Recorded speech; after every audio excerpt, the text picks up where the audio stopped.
Bom, a gente está com o dataset praticamente criado. Agora o que a gente vai fazer é passar ele para um arquivo que o Python entenda. A gente está usando o TXT, né? Vamos dar só uma revisada nele antes da gente passar ele para o TXT. Então a gente está aqui com o nosso dado y, que é o nosso dado de saída, e daqui para frente é tudo dado x, tudo dado de entrada, né? Então a gente tem o nosso alvo e a gente tem as nossas entradas aqui. Se a gente for colocar numa matriz NumPy, né, a gente teria aqui a coluna 0, a coluna 1, a coluna 2, e assim até o fim, totalizando 24 dados, sendo 23 de entrada e um de saída, que está na coluna 0 dessa vez. A gente estava usando a última coluna como padrão, agora a gente pode usar a 0, não tem problema não. Uma das coisas que a gente poderia fazer para ficar mais legal e mais divertido o nosso experimento é não pegar todos os dados. Vamos deixar.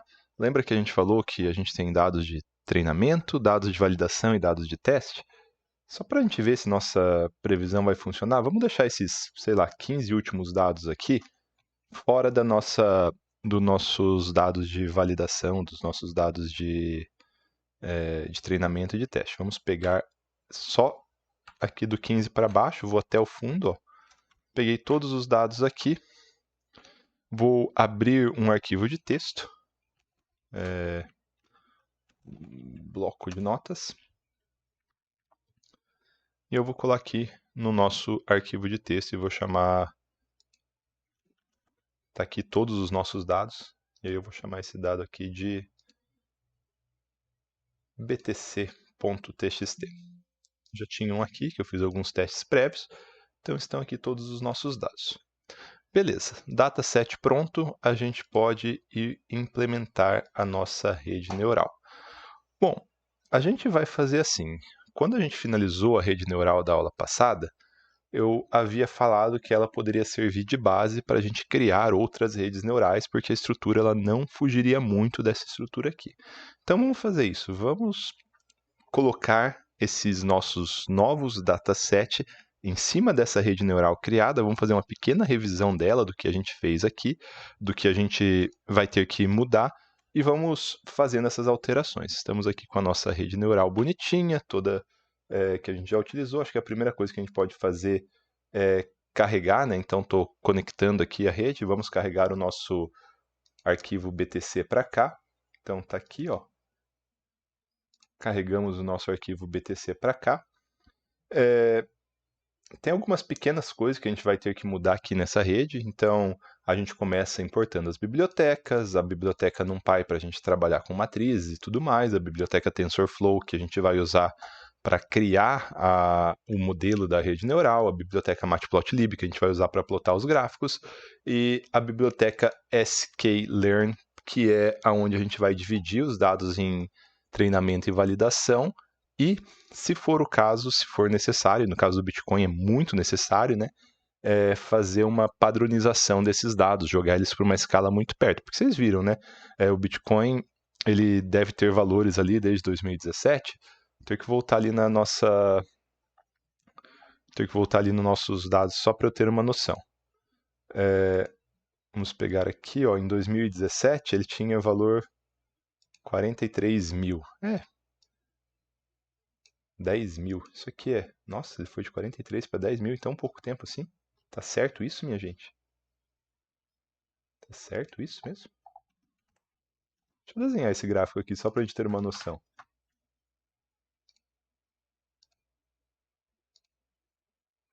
Parece muito o gráfico do Bitcoin mesmo. Então a gente tem valores indo de, sei lá, do menor aqui perto de 8 mil, de 8 mil dólares, até o maior chegando a mais de 65 mil dólares. Então é triste que a gente não tenha toda a escala do Bitcoin aqui, depois a gente poderia até procurar outro dataset, mas é desde 2017, então a gente tem o pico ali durante a pandemia, a queda, o outro pico durante a pandemia, a mega queda que teve e agora como está até hoje, hoje perto dos 20 mil dólares. É isso mesmo? Eu achei. Ah, tá, é que a gente deletou alguns dados mais recentes, porque hoje, se eu não me engano, está perto dos 27 mil. É isso aí. Nossa, teve uma subida bem expressiva nos últimos dias. Dos 22 aos 27 mil. Tudo bem, então nossos dados eles têm uma amplitude razoavelmente grande, por isso a gente vai acabar jogando eles para perto de zero aqui, deixando ali em torno de zero. Lembrando, a gente tem o Standard Scalar, que ele joga a média para zero e deixa o desvio padrão em 1, ou o Min-Max Scalar, que a gente pode usar para dados distribuídos normalmente, de uma altura, um peso, por exemplo, que joga os dados entre 0 e 1, mantendo a proporção entre os dados. Bom, a primeira coisa que a gente vai fazer é carregar os dados. Os nossos dados aqui mudaram, agora é o btc.txt. BTC, então o nosso novo dataset está aqui, o btc.txt. E se for ver, quando a gente vai separar os dados aqui na matriz X, que pega os dados de entrada, e a matriz Y, que pega os dados de saída, a gente mudou também, né? Porque agora o nosso dado de saída Y está na coluna 0, e o nosso dado de entrada está da coluna 1 até a coluna 25 seria, né? Porque ele não inclui a última coluna, então seria da 1 até a 25. Então, eu poderia fazer assim, o nosso dado de saída está então na coluna 0, tudo bem? E o nosso dado de entrada está na 1, e o NumPy tem um recurso muito bom que você pode colocar a última como menos 1. Menos 1 é a última, menos 2 é a penúltima, menos 3 é a antepenúltima. Então eu poderia colocar aqui simplesmente, os dados eles vão da 1 até a menos 1. A menos 1 sendo então a última delas. Então a gente pega aqui, separa os dados em entrada e saída, tá bonitinho, tá tudo certo. A gente divide os dados em treinamento e validação. Nesse caso aqui, a gente está usando o Train Test Split, que é o que a gente importou aqui, ó, da biblioteca sklearn, Train Test Split. Então vai dividir, quando você aplica isso aqui no x, y e coloca o tamanho, né, você vai dividir em 90% em dados de treinamento, 10% em dados de validação. 90% em dados de treinamento, 10% em dados de validação. E a gente pode mudar isso aqui, né, conforme a gente quiser. Está aqui com 90, poderia colocar 80, por exemplo. A gente vai treinar isso aqui. Então, se a gente tem 2.000 dados, 80% dos dados, ou seja, 1.600 dados vão ser para treinamento e 400 dados vão ser para validação. Beleza, a gente pode mudar isso aqui depois e ver. Aí a gente parte para a normalização dos dados. A gente vai usar o Standard Scalar. O Standard Scalar está aqui, a gente importou. O que ele faz? A gente cria um escalador. Quando a gente chama aqui o Scalar, recebe Standard Scalar, ele vai iniciar o objeto, a função que vai fazer a escalação. A gente usa os dados de X para pegar ali os parâmetros. Se lembrando do Standard Scalar, é a média e o desvio padrão. O min-max scalar vai ser o mínimo e o máximo, então ele grava aqui na variável scalar, né, que agora é um objeto, ele grava aqui nessa instância do scalar o mínimo e o máximo, ou o desvio padrão, calcula, né, o desvio padrão e a média e grava nele, e aí a gente aplica a função transform para transformar os dados. Então a gente transforma os dados de treinamento, a gente padroniza os dados de treinamento, padroniza os dados de validação. Beleza, não mudamos praticamente nada. Aqui agora a gente vai mudar a dimensão do input, porque estão seguindo, né? Só o que a gente faz, carrega os dados, separa os dados, divide em treinamento, normaliza e aí cria o modelo como a gente quiser. Nem é mais uma MLP2, né? Vamos criar o nosso modelo aqui. A gente inicia falando que a gente vai criar um modelo sequencial. Então é a primeira coisa que a gente faz, tf.keras.sequential. Só estou criando aqui que o meu model agora, a minha variável model, ela vai guardar um modelo sequencial, um modelo de rede neural artificial sequencial, certo? E a gente vai adicionando as nossas camadas. Até agora a gente só usou camadas densas. Camadas densas são aquelas onde todos os neurônios da camada anterior estão ligados a todos os neurônios da próxima camada. Então, é o tipo de rede neural que a gente viu até agora, tudo bem? Agora, a primeira camada que a gente adiciona, né, a gente tem que falar qual que é a dimensão de entrada. Então, se eu me lembro bem, a gente tem 24 ou 23 dados de entrada, deixa eu ver aqui. Vai até a 24, só que tem o 0, né? Então são 23 dados de entrada. Do 0 ao 23. Tudo bem? Então, do 0 o zero conta, tudo bem? Se a gente olhar ali no nosso Python, no nosso Excel, está do 1 ao 24, mas o Python guarda como 0 a 23, então são a dimensão 23. Então, a gente tem 23 dados na camada de entrada, e aí a gente vai colocando a arquitetura que a gente quiser, da nossa arquitetura densa. A gente normalmente usa a função de ativação ReLU no meio, né, nos neurônios nas camadas ocultas, então a gente pode criar camadas como a gente quiser agora.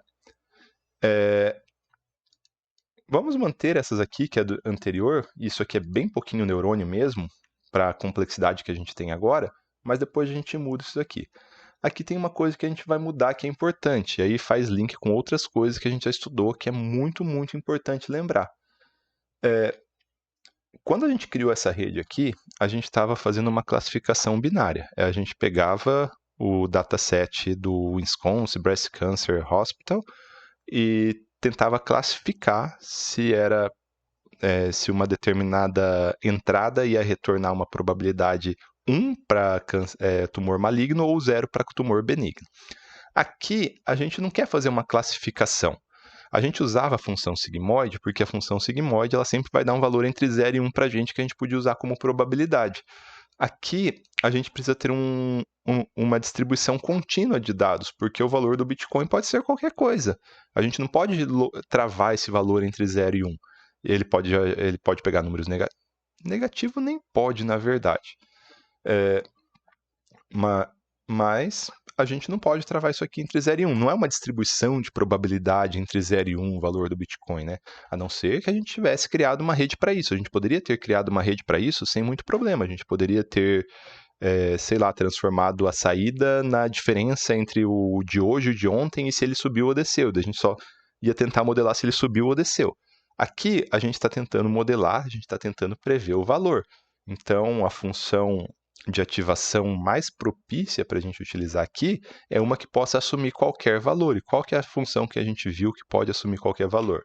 A função linear, certo? Então a gente vai trocar a nossa função de ativação sigmoide, que só pega entre 0 e 1 e faz uma transição suave entre 0 e 1, para a função de ativação linear, que pode assumir qualquer valor. Isso é muito importante. E aí, visto isso, a gente tem que mudar algumas outras coisas também. Isso a gente não estudou muito, que é aqui na hora da gente calcular o erro.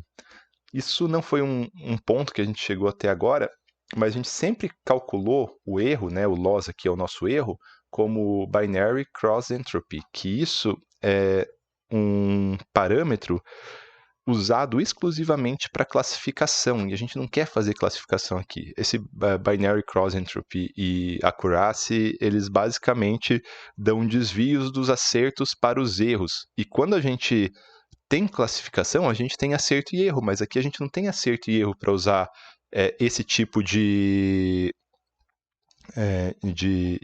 medição de erro. Então, a gente pode trocar aqui. Quando a gente fez os estudos sobre o treinamento, a gente usou o erro médio absoluto. Basicamente, para cada ponto que a gente tinha, a gente pegava o erro, a gente pegava a previsão, subtraía do valor real e a gente tinha o erro absoluto, somava tudo, dividia pelo número, a gente tinha o erro médio absoluto. Mas não necessariamente essa é a melhor. Normalmente, para quem já estudou estatística, né, normalmente é muito comum você pegar o erro ao quadrado. Então, a diferença entre o previsto e o real, só que ao quadrado. Isso acaba penalizando, criando, como se está elevando ao quadrado, né? Erros pequenos vão ser pequenos, mas erros grandes vão ter uma penalização maior, porque esse erro grande vai ser grande ao quadrado. Então, normalmente, a função erro utilizada, ou uma função erro muito utilizada, é a média quadrática. Não só a média, né? Não só o erro médio, mas o erro médio quadrático. Basicamente é aquilo que a gente usou quando a gente estava estudando sobre o treinamento, só que elevado ao quadrado. Tudo bem? Só isso. Então a gente só mudou a forma de calcular o erro. E existem outras formas de calcular o erro. A gente poderia pegar só... Existe o erro médio absoluto também, que seria aquilo que a gente utilizou. O otimizador a gente não vai mudar nada. Esse metrics aqui é só para a gente ver o que está acontecendo, só para a gente acompanhar o treinamento com outras métricas. Então, accuracy não faz sentido, porque accuracy vai pegar acertos e erros, e aqui não faz muito sentido a gente pegar acertos e erros, mas, bom, vamos deixar sem nada por enquanto. Depois, se a gente quiser ter uma outra métrica, tá legal. Então, beleza, criamos o nosso modelo aqui, nosso modelo vai usar o erro como a média quadrática e o otimizador, que é o algoritmo que ele vai usar para ajustar os pesos do neurônio, vai ser o Adam. Aí a gente vai começar o nosso treinamento, então vai chamar o model.fit com os dados de entrada, com os dados de saída, o número de épocas e os nossos dados de validação. Lembra que os dados de validação não são usados para treinar, são usados só para a gente acompanhar. Deixa eu ver se eu tenho aqui. Eu vou pegar aqui só para a gente mudar algumas coisinhas aqui, porque agora a gente estava acompanhando aqui pela acurácia. Então a gente vai acompanhar no nosso gráfico agora pelo loss, tudo bem? Então a acurácia era só um parâmetro de acompanhamento, a gente vai acompanhar aqui, vai salvar a história do loss e do val loss.